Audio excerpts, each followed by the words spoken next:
Morning. Me. Hi, we're on 356, lesson 356. We'd like to just take a moment and come into the quiet center of our hearts before I read this. Thank you.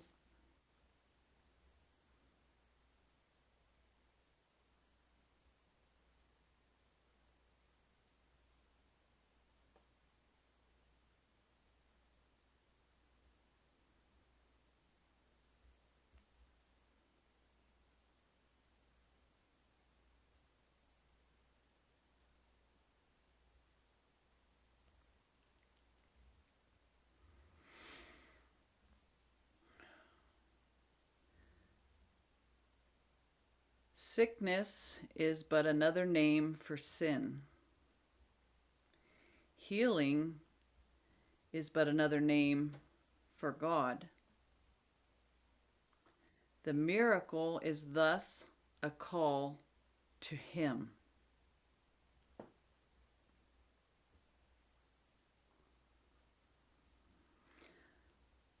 Father, you promised you would never fail to answer any call your Son might make to you.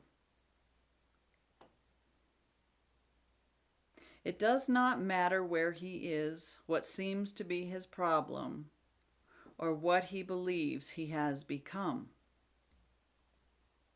He is your Son, and you will answer him. The miracle reflects your love, and thus it answers him. Your name replaces every thought of sin, and who is sinless cannot suffer pain. Your name gives answer to your Son, because to call your name is but to call his own.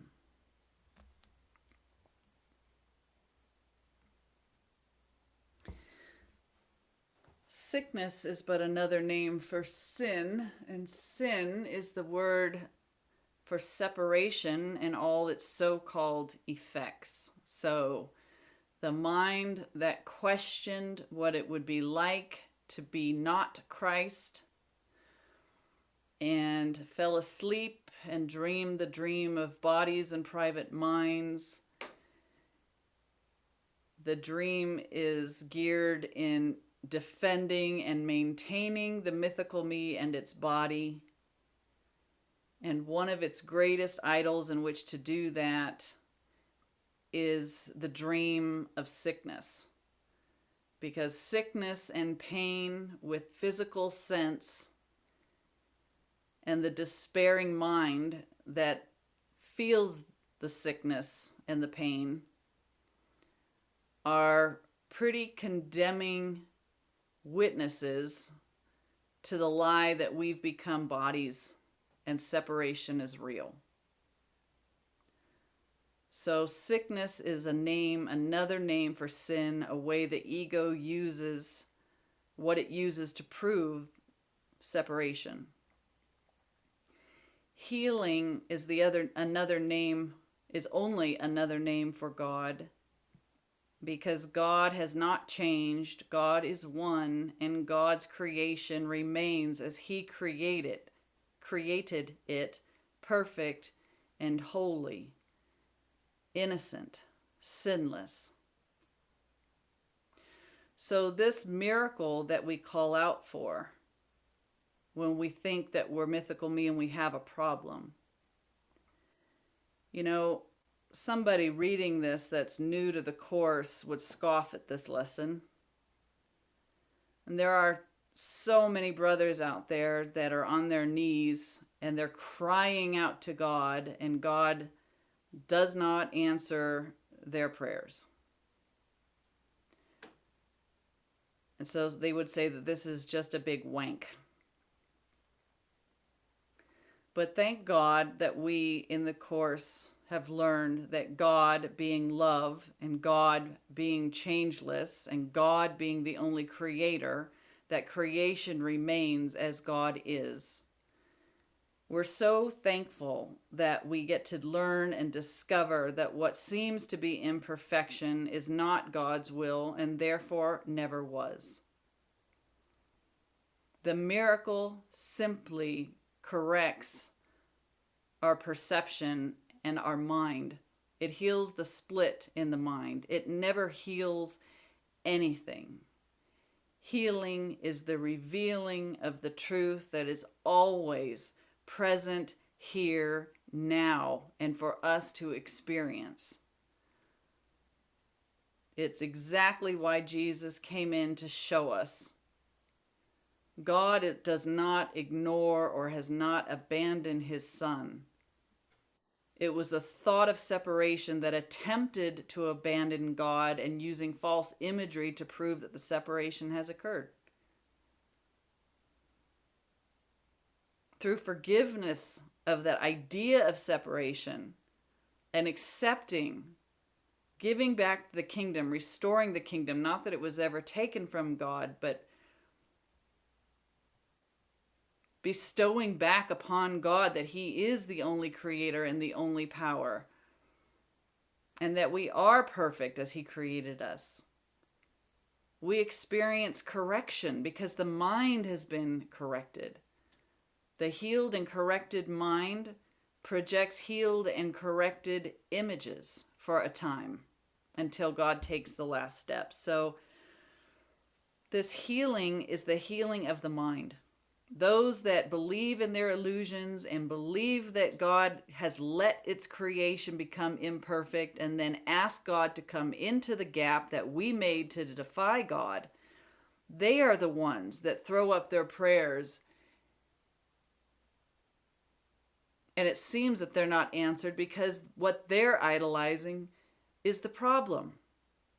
Every problem is not your will, God, but my own will be done. God doesn't even hear those prayers. The idea of separation is impossible to God. It's inconceivable to the mind of God.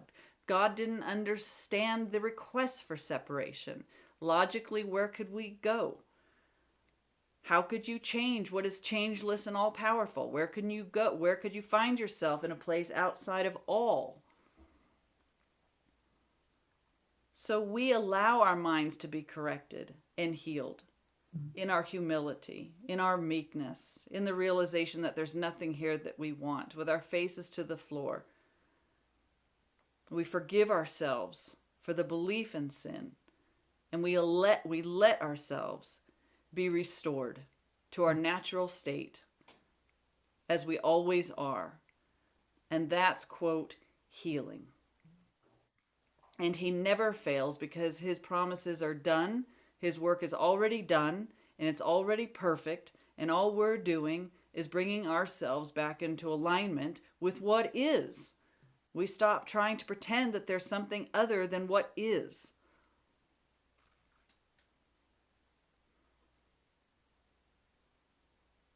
So it's an availing ourselves to love instead of defending ourselves against it. That's what this is all about. Okay. Thank you, sis. Yeah. Beautifully explained. Thank you. And I think we can't really hear this often enough. Yeah.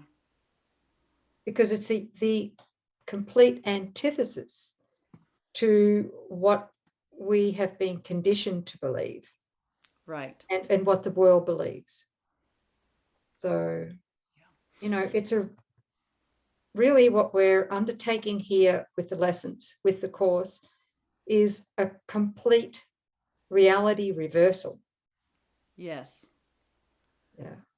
Yeah, even really advanced teachers, if you're dealing with a problem, it's very enticing to fall into why is this happening to me and why is it that I call out to God and why isn't God answering and blaming God and getting angry. I mean, I know we've all been there, railing against God.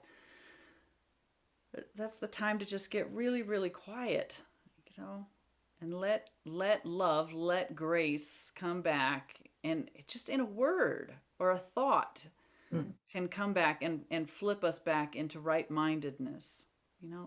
I temporarily identified with the ego, which is defending itself from the love of God. I can let that go. I seek the correction of my mind, not a better healed body. Mm. One problem, we think we're separate. One solution, the atonement. And we don't effort for the atonement. No? We don't do anything. It's a choice to accept it, receive it. Yeah. It's done already. That's We it. don't need to earn it, qualify for it. It's just a fact. Yeah. It's a fact, and we can avail ourselves and place ourselves under the power of that fact, or we can dream and try to stave it off a little bit, and play with illusions for a while. Yeah, he keeps looping us back to really look at this, because the world will lull us right back into its way of thinking, and we do need to take a stand and keep, planting this and reminding, refreshing, understanding. Yeah. And sis, you mentioned that lesson 136, so maybe the YouTube video for lesson 136 might be a good one to go back to if you want some bolstering, or you find yourself stuck somewhere on this. That would be a good one to go to. The other one that I just heard in my mind lesson is only salvation Is said to cure. Yeah. Yeah. And is that, like, I'm terrible with numbers, but is that 140? Trust yourself. I don't know. It can be said to cure. Only salvation can be said to cure. That was a very, very powerful lesson. But to understand the metaphysics of sickness, or should I say the delusion of sickness. 140, lesson 140. Oh, wow. Thank you, Jesus. Thank you. Only salvation can be said to cure. That's the other one. So lesson 136 and lesson 140. Yeah. Very, very powerful. Yeah. Great. Thank you for explaining this for all of us. I love listening to this. Yeah. Yeah. Well, I was just thinking, like, if I just picked the book up and flipped it open and read that, I would have been like, yeah, right. You know how many times I've prayed to God and he didn't answer? Well, that's the setup, right? Yeah, that's the setup. He's doing this to us instead of us doing this to him, as if we could. All right. That was lesson 356. Hope that was helpful. Thank you. We love you, and we'll see you next time. Love you. Bye.